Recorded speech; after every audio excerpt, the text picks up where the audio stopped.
여러분 안녕하세요. 중학생을 위한 과학 미들과학이에요. 오늘부터 3단원 운동과 에너지를 새롭게 배우게 되고요. 이 운동과 에너지는 과학 분야 중 물리에 해당하는 것으로 일반적으로 학생들에게는 매우 악몽과 같은 것이죠. 하지만 남들이 이미 다 잘하는 걸 내가 조금 더 잘하는 건 티가 안 나요. 애기하는 거죠. 하지만 남들이 어려워하는 걸 내가 더 잘하면 티가 확 나게 마련이에요. 위기가 곧 기회라는 말도 있듯이 포기하지 말고 끝까지 공부하도록 해요. 그럼 시작할게요. 우리는 운동에 대해서 공부를 할 건데 운동을 표현하는 방법에 대해서 배울까 해요. 표현이요? 이렇게요? 네, 이건 몸부림이고요. 우리는 과학이니까 과학적인 표현을 할 건데 누군가 이렇게 달리고 있을 때 야, 너 진짜 빠르다 라거나 너는 내가 본 아이 중 가장 느린 아이야 라는 식의 표현은 과학적이라고 얘기할 수가 없어요. 과학적이라는 말은 곧 계산 가능한 숫자와 이 숫자의 규모와 성격을 알 수 있게 해주는 단위가 꼭 붙어 있어야 하는 거예요. 즉, 너 겁나 멀리 갔다 왔네 하는 건 비과학적인 거고 10km만큼 멀리 갔다 왔어 라는 거는 과학적인 표현인 거죠. 그럼 이 운동은 어떤 값들로 표현할까요? 운동은 크게 운동에서 이동한 거리, 운동한 시간, 운동한 속력으로 표현을 하게 되고요. 이 거리, 시간, 속력을 운동의 3요소라고 하게 되죠. 이 거리라는 것은 운동을 시작한 지점에서 운동이 끝난 지점까지의 넓이이고 사실 한 점에서 다른 점을 잇는 거리는 수천 가지의 방법이 있지만 우리는 보통 한 점에서 그 다음 점을 잇는 이 최단 거리를 거리라고 이야기하게 되는 거예요.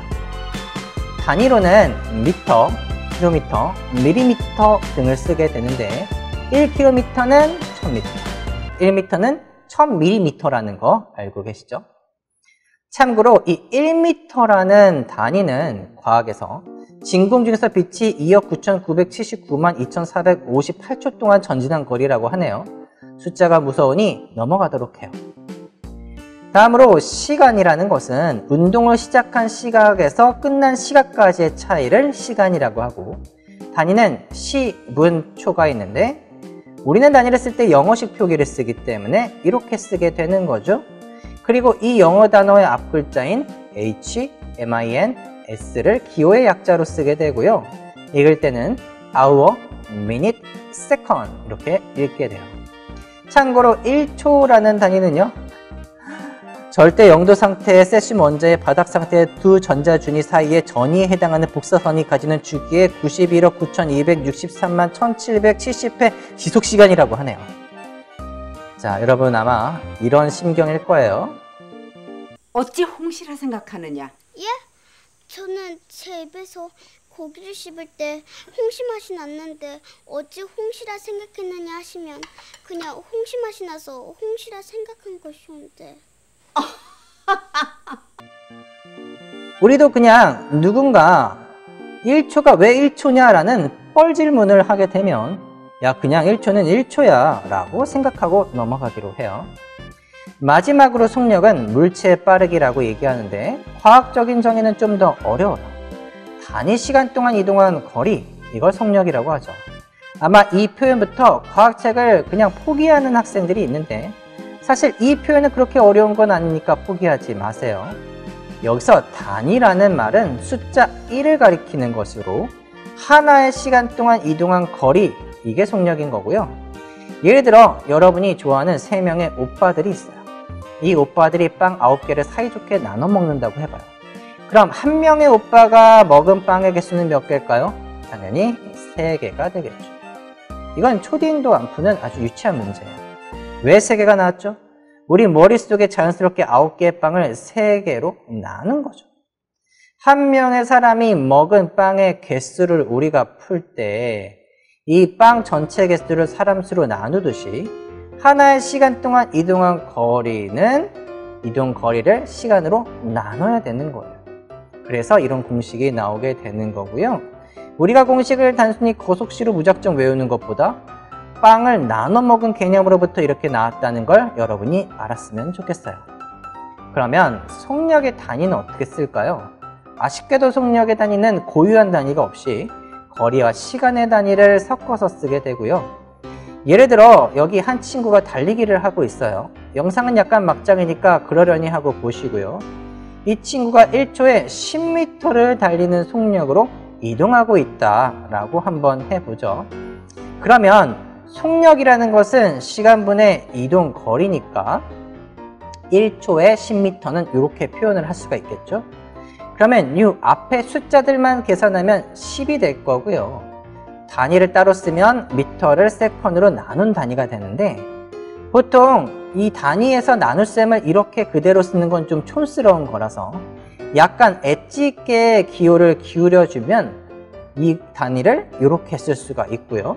이 엣지 있게 기울여진 나눗셈 단위를 우리가 퍼라고 읽어줘요.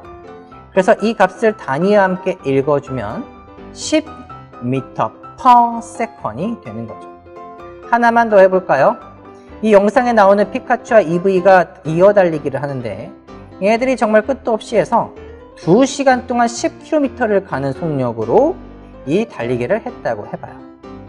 그러면 속력은 시간분의 이동 거리니까 시간과 이동 거리에 2시간과 10km를 대입한 후 숫자끼리 계산을 하면 이렇게 되겠죠? 이때 킬로미터를 아우어로 나눈 단위를 또 엣지 있게 기울여주면 우리가 5 하고 그 다음에 뭐라고 읽으면 될까요? 킬로미터 퍼 아우어라고 읽으면 되겠죠. 어때요? 생각보다 좀 쉽죠? 그럼 정말 마지막으로 단위끼리 비교 한번 해볼게요. 예를 들어 36m/s과 36km/h를 보고 어떤 게 더 빠르지? 라고 누군가 묻는다면 이럴 때는 단위를 하나로 맞춰서 계산을 해줘야 돼요. 이 중에는 킬로미터 단위를 m/s으로 바꿔볼게요. 36km/h라는 거는 1시간에 36km를 가게 되는 단위인 거죠. 그러면 36과 1이라는 숫자는 그대로 놔두고 킬로미터만 미터로, 시간만 초로 바꾸면 킬로미터는 몇 미터죠? 1000m요. 1시간은 몇 초일까요? 1시간이 60분이고 60분에다가 60초를 곱하니까 3600초가 되겠네요. 이렇게 넣어줘서 계산을 하면 36,000을 3600으로 나눈 거고요. 따라서 전부 다 약분되면 10 단위는 미터 퍼 세컨이 되는 건데, 아까 얘를 뭐랑 비교했죠? 36m per second과 비교했죠. 따라서 36m per second과 36km per hour는 36km per hour를 10m per second으로 우리가 바꿀 수 있으니까 앞에 게 좀 더 크구나 라고 이해를 할 수가 있는 거예요. 어때요? 마지막이 살짝 어려웠지만 이렇게 자포자기하지 말고 여러분이 잘 따라와 줬을 거라고 선생님은 믿고 있어요. 이거 이해 안 된다고 괜히 자신을 난 아무것도 할 수 있는 게 없어 라고 자책하지 말고 일단 이해한 척 하면서 복습 또 복습하도록 해요. 여러분들 오늘 수고 정말 많았고요. 그럼 다음 시간에 봐요. 안녕.